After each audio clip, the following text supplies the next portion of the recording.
Fox River in Burlington is lower than it was yesterday, but the 4 bridges in Burlington remain closed and thousands of people remain without electricity. Ricky Mitchell begins our coverage with that story. Ricky.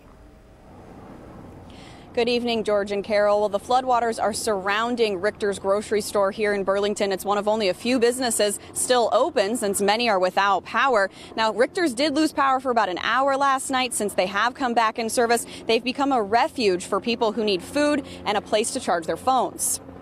Streets have become rivers in Burlington. Some people walking through the floodwaters just to get groceries. It's weird and crazy. Susan Richter-Huber is the store manager at one of only 2 grocery stores still open in the city. And nearly everyone living here is still without power. They don't have running water, so I think they're using our bathrooms a little bit. They've been in our hot deli quite a bit because we have food and they can't cook.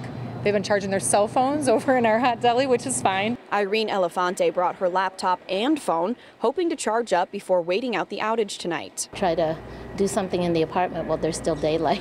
We Energies brought in 2 mobile transformers and hope to have most of the power restored by tomorrow afternoon. We've had where the power's gone off and we've had to shut down early, or we've had to shut down for some hours because it's just not safe for people to be in the store. But we've never had anything like this. Now, this right here might look like a river. This used to be Dodge Street, completely covered in water. Richter's is only accessible by 1 road right now because of this floodwater. The cause for that power outage, We Energies says one of their substations has about 3 to 4 feet of water covering the equipment. So they're still assessing damage there, hoping to have people back in service with their power tomorrow afternoon. Reporting live in Burlington, Ricky Mitchell, today's TMJ4. Thank you, Ricky.